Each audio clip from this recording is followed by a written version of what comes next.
विचारधारा जो है वो थोड़ी मतलब समाजवादी विचारधारा है, क्योंकि आपने देखा ही, आपने कहा कि युवा नेत्री के तौर पे देखा जाता है। अखिलेश यादव जी, उनको जो है युवाओं का नेता उनको कहा जाता है। आज नौजवानों का कहें तो सुपर हीरो के तौर पे नौजवान उनको देखते हैं। उन्होंने युवाओं पे भरोसा दिखाया, उसी तरीके से युवा उनको अपना आइडल मानते हैं। माताएं बहनें उनको अपना बेटा, अपना भाई मानती हैं। हम लोग का मजवा विधानसभा में जाना हो जाए, जिस हिसाब से उन्होंने इस समय माहौल बांध दिया है पूरे मजवा सीट पे, वो बहुत काबिले तारीफ़ है। एक महिला होकर के, इतनी कम उम्र की महिला होकर के, आपने उनके पिताजी रह चुके हैं राजनीतिक। साथियों नमस्कार, इस वक्त मेरी मौजूदगी है जनपद गाजीपुर में और गाजीपुर की एक समाज सेविका हमारे साथ हैं। बहुत बहुत स्वागत है, थोड़ा सा एक परिचय हो जाए सौरी जी। बहुत बहुत धन्यवाद आपका यहाँ आने के लिए। मेरा नाम शौर्या सिंह है, समाजवादी पार्टी की महिला सभा में राष्ट्र सचिव के पद पे हूँ और हाल ही में एक खुद का एनजीओ भी डाला है, शक्ति फाउंडेशन के नाम से गाजीपुर में। अच्छा। जो कि कार्यरत रहेगा छोटे बच्चों के लिए, महिलाओं के लिए, जो लोग सरकार की जो योजनाएं हैं जो उन तक नहीं पहुंच पाती है, या जो वर्ग ऐसा है जिनको हमारी ज़रूरत है। आज के डेट में आपने कहा आप समाज सेवा के रूप में हैं, सही बात है। 1.5 से 2 साल से हमने कदम बाहर निकाला घर से। समाज के प्रति एक भावना जो पैदा हुई अंदर, देखा तो ये लगा कि समाज को शायद मेरी ज़रूरत है, या मैं कुछ समाज के लिए, अपने जनपद के लिए कुछ कर सकूं। तो आपकी पढ़ाई लिखाई यहीं गाजीपुर से हुई है, कहीं बाहर से पढ़ाई? नहीं, मैं गाजीपुर से ही पढ़ी लिखी। सेंट जॉन्स से मेरी 12th तक की पढ़ाई हुई, फिर पीजी कॉलेज गई। तो पढ़ाई लिखाई मेरी सारी यहीं इसी जनपद की है, अपने गाजीपुर शहर की ही है, और इसीलिए गाजीपुर के लोगों से, गाजीपुर के दर्द से ज़्यादा कनेक्ट कर पाती हूँ खुद को। गाजीपुर की जितनी भी समस्याएं हैं उसको अपनी समस्या समझ के उस पर आवाज़ उठाने का भी कार्य करती हूँ। तो इस समाज सेवा में आने का आपका क्या मकसद रहा और कैसे आ गई, क्या देख के आ गई, या परिवार में कोई ऐसा है जो राजनीति से या समाज सेवा से ऐसा जुड़ा हुआ है? नहीं, देखिए हमारा पारिवारिक राजनीतिक बैकग्राउंड कोई नहीं है। अच्छा। चूँकि हमारे यहाँ कुछ ऐसा हुआ कि मेरे यहाँ पे मेरा एक ड्राइवर हुआ करता था, तो वो एक महिला को हमारे यहाँ ले आया कि उसका पति उसको बहुत ज़्यादा परेशान करता है, उसको प्रशासनिक मदद चाहिए थी, तो हमने वो प्रशासनिक मदद उसको दिलाई। फिर वहाँ से ये चीज़ें थोड़ी सी हाईलाइट ऐसी हुई कि एक आध केसेस हमने और किया, फिर उसके बाद ये लोगों में ये संदेश जाने लगा कि ये मतलब मुद्दों को देखती हैं, ये प्रशासनिक मदद ये खड़ी होकर के करवाती हैं। तो वहाँ से हम लोग मेरी जर्नी शुरू हुई। फिर जर्नी शुरू होने के बाद जो आगामी मतलब ये जो बीता है लोकसभा का चुनाव, तो उसमें भी हमारी रुचि थी। पॉलिटिक्स में चूँकि रुचि शुरू से थी, तो हमने मेरी विचारधारा जो है वो थोड़ी मतलब समाजवादी विचारधारा है, क्योंकि आपने देखा ही, आपने कहा कि युवा नेत्री के तौर पे देखा जाता है। तो जैसे हमारे राष्ट्रीय अध्यक्ष हैं श्रीमान अखिलेश यादव जी, उनको जो है युवाओं का नेता उनको कहा जाता है। उनको आज नौजवानों का कहें तो सुपर हीरो के तौर पे नौजवान उनको देखते हैं, उनको अपना आइडल मानते हैं। तो हमको वो विचारधारा काफ़ी हमें पसंद आई, हमें शुरू से समाजवादी विचारधाराएं अच्छी लगी हैं, तो इसलिए हमने समाजवादी पार्टी को ज्वाइन किया और ये सोचा कि इस पार्टी के में रहते अगर हमसे समाज सुधारक कोई चीज़ें हो जाए, समाज के लिए कुछ अच्छा हो जाए, तो उससे अच्छा इस मानव जन्म के लिए और क्या है। युवा सोच की आप जिस तरीके से बात कर रहे हैं कि अखिलेश यादव जी का जो युवा सोच है वो युवाओं की है, और देखा भी गया है जो अभी 2024 का जो चुनाव, लोकसभा चुनाव बीता है, उसमें जो 25 और 35 का जो फार्मूला उन्होंने अपनाया, युवाओं को पर भरोसा किया, युवाओं को टिकट दिया और सभी युवा जीत कर भी आए। जी। आप देखिए सबसे छोटी उम्र के सांसद बने पुष्पेंद्र सरोज जी हैं। वो देखिए प्रिया सरोज हैं। तो ये पुष्पेंद्र जी देखिए जब वो चुनाव जीते तो वो मात्र 26 साल के थे। तो इसी तरीके से आप देखिए कि उन्होंने युवाओं पे भरोसा दिखाया, उसी तरीके से युवा उनको अपना आइडल मानते हैं, माताएं बहनें उनको अपना बेटा, अपना भाई मानती हैं।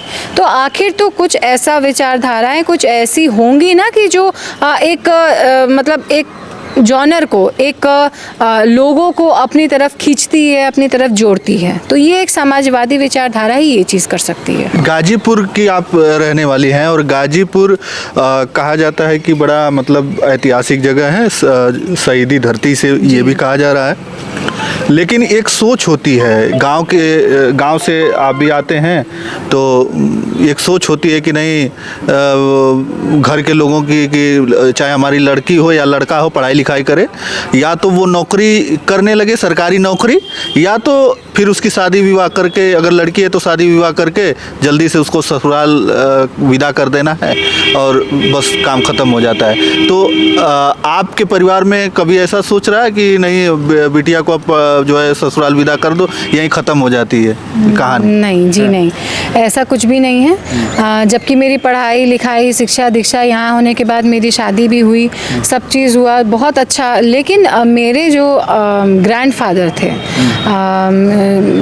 स्वर्गीय श्री बबुआ सिंह जी, तो उन्होंने हमेशा से हम लोगों को इतना हमारे अंदर ऊर्जा डाली। उन्होंने हमें हमेशा शुरू से ये बात उन्होंने कही कि तुम लड़कियों को कभी भी आपका जो भी हुनर है आप उसको दिखाइए, उसको निखारिए। उसके लिए ज़रूरी नहीं है कि आप कौन सा प्लेटफॉर्म चूज़ करते हैं। और आप देखिए कि आज जिस तरीके से लड़कियां आगे बढ़ के और अपने घर परिवार का, अपने कुल का नाम रोशन कर रही हैं, शायद लड़के कुछ एक स्टेप पीछे हैं उसमें। जैसे विनेश फोगट जी हैं, आप देखिए इतनी संघर्ष के बाद उस महिला ने गेम से तो भले संन्यास ले लिया, लेकिन राजनीति में उन्होंने कदम रखा और उन्होंने काफ़ी अच्छी जीत दिलाई और अपने परिवार का नाम रोशन किया। तो उसी तरीके से हमारा भी परिवार है, वो यही चाहते हैं कि जब हमारी भी लड़की ने कदम बाहर रखा है समाज में, तो वो कुछ ऐसा करे, कुछ ऐसा नाम करे कि जिससे हमारी भी आने वाली पीढ़ी या हमारे भी लोग उस चीज़ को कहें कि मेरे घर की बेटी है ये।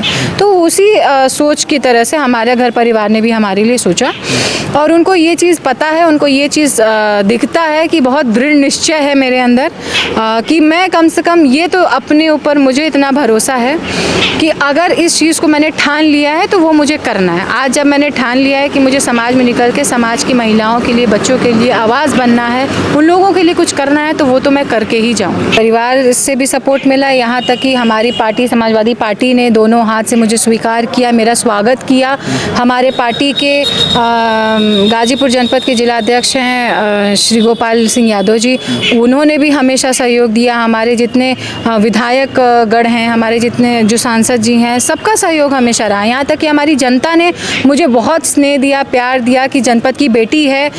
चूँकि ठाकुर समाज की बेटी होने के नाते जब हम पिछड़े वर्ग में या कहीं जाते हैं तो लोगों का जो एक सोच विचार बना हुआ है कि बड़ी जात की है, हमारे यहाँ बैठेगी नहीं, खाएगी नहीं, पिएगी नहीं, कैसे कोप अप करेगी, मेंटेन करेगी। जब हमने राजनीति अपनी शुरू की थी तो ये सारी चीज़ें हमारे सामने आई थी, मगर जिस हिसाब से हम चले, हमने अपनी राह बनाई, हमने दोनों हाथ से लोगों को स्वीकार किया, उनकी विचारधाराओं को अपनाया, उनकी प्रॉब्लम्स को सुना, उस पर आवाज़ उठाई, लोगों की समस्याओं को माननीय जी तक पहुंचाया, उस पर स्वीकृति दिलाई। तो इस तरीके से उन लोगों ने हमें एक्सेप्ट किया और हमने उन लोगों को एक्सेप्ट किया। तो ये दोनों हाथ से ताली बजाने वाली बातें हैं। लोगों ने भी एक्सेप्ट किया, हमने भी उनको एक्सेप्ट किया। और आज का सिलसिला ये है कि आज जितने भी आपके बिंद समाज के लोग हैं, कुशवाहा समाज के लोग हैं और अन्य बिरादरियां हैं, वो अपनी बेटी बहन की तरह मुझे स्नेह देते हैं, प्यार करते हैं और उनके घर जाने पे बहुत आवभगत मिलती है, स्वागत मिलता है, जिससे कि मन गदगद हो जाता है। अच्छा, उपचुनाव की बात करें तो जो समाजवादी पार्टी है वो लोगों को स्टार प्रचारक बना के भेज रही है हर विधानसभा में जो 9 सीटों पर उपचुनाव होने हैं। तो क्या आपको भी जाना है? जी, हम लोगों को भी जाना है। अभी आने वाले समय में हम लोग मझवा, करल, ये सारी सीटों पे हम लोगों को भी जाना है। हमारी राष्ट्रीय अध्यक्षा हैं श्रीमती जूही सिंह जी, तो वो भी हर जगह जाती हैं और हम लोगों को भी जाना है, निर्देश दिया जाता है। इस बार सबको प्रदेश अध्यक्ष जी ने, श्यामलाल पाल जी ने इस बार सबको निर्देशित किया है कि आप अपने सुविधा अनुसार जिसको जहाँ जाना है आप लोग जा सकते हैं। तो आगामी 10 तारीख को हम लोग का मझवा विधानसभा मझवा में जाना हो जाएगा। अच्छा, मझवा में आप जाएंगी। हालांकि मझवा में भी एक युवा प्रत्याशी अखिलेश यादव जी ने उतारा है। इस बार भी इस उपचुनाव में भी देखा जा रहा है कि 25 और 35 का फार्मूला उन्होंने अपना दिया है। तो क्या लग रहा है कि 9 की 9 सीटें जीत रही है समाजवादी पार्टी या कुछ? जी देखिए, ज्योतिबिन जी बहुत ही संघर्षशील महिला रही हैं और जिस हिसाब से उन्होंने इस समय माहौल बांध दिया है पूरे मझवा सीट पे, वो बहुत काबिले तारीफ़ है। एक महिला होकर के, इतनी कम उम्र की महिला होकर के, आपने उनके पिताजी रह चुके हैं, राजनीतिक पृष्ठभूमि उनकी रही है और उस चीज़ को वो लड़की संभाल रही हैं आगे। और जिस तरीके से उन्होंने समा बांधा है और वहाँ के जो सुनने में आता है कि जिस तरीके से वहाँ का समा बंद गया है, तो वो सीट भी समाजवादी पार्टी अपने साथ ले जाएगी। अच्छा जी, तो वो मझवा की सीट चलिए ले जाती है, लेकिन और जो सीटें हैं, जो 9 सीटें, और सबसे बड़ी बात है कि अयोध्या की जो सीट वो अपना मिल्कीपुर है, तो मिल्कीपुर में चुनाव रुक गया और राष्ट्रीय अध्यक्ष जी कहते रहे कि अखिलेश यादव जी कि जितना टालोगे तो इस तरीके का उनका एक बयान आया था। हाँ, उस पर क्या, तो आखिरकार क्यों इसे रोक दिया गया, आपकी समझ से क्यों? आप ये बताइए, जितना टालोगे उतनी आपकी हार जो है वो और बद से बदतर होती जाएगी। ये बात तो मतलब ये जनता का वो है, जनता का आदेश है, आप कह लीजिए, जो उनके मुख से निकल के आ रहा है, क्योंकि वो भी सारे सीटों पे घूम रहे हैं, सारे विधानसभा क्षेत्रों में घूम रहे हैं, उनको पता है कि आगे क्या होने वाला है। दूसरी चीज़, बटोगे और कटोगे से तो अच्छा ही ये स्टेटमेंट है, जहाँ पे उन्होंने ये बताया है कि आप उपचुनाव से पहले हमारे सत्ताधारियों की तरफ से ये स्टेटमेंट आना कि बटोगे और कटोगे, तो क्या आप सीधे सीधे लोगों को भड़का रहे हैं या लोगों को धमकी दे रहे हैं कि अगर बटोगे तो इस बार तुम लोग कटोगे? तो ये स्टेटमेंट किसके लिए आप दे रहे हैं?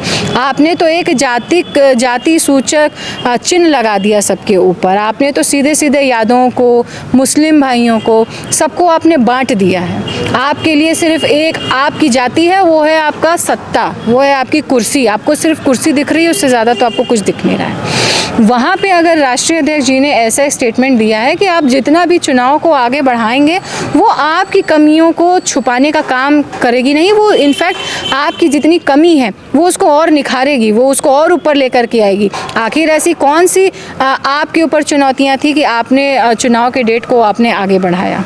चुनाव निर्धारित समय पे, निर्धारित डेट पे ही होना चाहिए। आप अगर सत्ता में हैं तो इसका मतलब ये बिल्कुल भी नहीं होता है कि आप अपने मन से, अपने उससे आप जो चाहेंगे वो करेंगे। आप ऐसे भड़काऊ स्टेटमेंट दे रहे हैं उपचुनाव से पहले, इसका क्या नतीजा निकलेगा, ये आप पे कितना भारी पड़ने वाला है, ये तो समय बताएगा। अभी 13 तारीख को वोटिंग होनी थी, अब बदल दी गई है डेट, 20 तारीख को कर दी गई है, तो इससे कुछ फर्क पड़ेगा चुनाव पे? कोई फर्क नहीं पड़ने वाला है। जनता समझदार हो गई है, जनता घाव खा के बैठी है, जनता अपने घाव को भर रही है, अब धीरे धीरे भर भी डालेगी। जो चोट भारतीय जनता पार्टी ने युवकों के करियर पे, माताओं के सुरक्षा पे और रोजगार पे लगाया है घाव, उसका वो मलहम जो है माननीय अखिलेश यादव जी ही दे सकते हैं। ये उन्होंने साबित किया है अपने इतने दिन के कार्यकाल में। दूसरी चीज़, ये जो उपचुनाव होने वाला है, ये चीज़ों को पलट देगा और 27 में हमारी सरकार बन जाएगी। अच्छा, 27 में बदलाव देखने को मिलेगा? बिल्कुल देखने को मिलेगा, क्योंकि अब जो जनता है वो समझदार हो गई है। जनता को बताने की ज़रूरत नहीं है। जनता, हम लोग जब फील्ड में जाते हैं, पृष्ठभूमि पे आप देखेंगे तो जनता का ही ये हमारे पास आता है रिव्यू कि हम जो हैं, जनता भारतीय जनता पार्टी के जुमलों से थक चुकी है, एकदम निराश हो चुकी है और समय एक 10 साल का जो एक आपने गोल्डन एरा अपना काटा है, अब वो ख़त्म। अब 2027 में समाजवादी पार्टी की सरकार बनेगी और लोगों के अच्छे दिन तब शुरू होंगे। चलिए, बहुत बहुत धन्यवाद हमसे जुड़ने के लिए। हमारे साथ सपा नेत्री शौर्या सिंह और समाज सेवी भी हैं। इस गाजीपुर में तमाम जगहों पर समाज सेवा करते हुए इनको देखा जाता है। किसी की भी आवाज़ उठानी हो तो उठाती हैं। और साथ ही हमने बात किया उपचुनाव के बारे में, तो इन्होंने बेबाकी से जो जवाब दिया है और कह रही हैं कि 9-10 सीटें जो है वो सारी सीटें जो है समाजवादी पार्टी के खाते में आने वाली है। अब देखने वाली बात होगी कि क्या होता है और 2027 का सेहरा किसके सर होता है, क्योंकि इस उपचुनाव को 2027 का सेमीफाइनल कहा जा रहा है। हमारे साथ शौर्या सिंह जी थी। कैसा लगा, इनकी बातों से आप कितना सहमत हैं, कमेंट करके अपनी राय हमें ज़रूर बताइएगा। तो चलिए, इस वीडियो में इतना ही। धन्यवाद।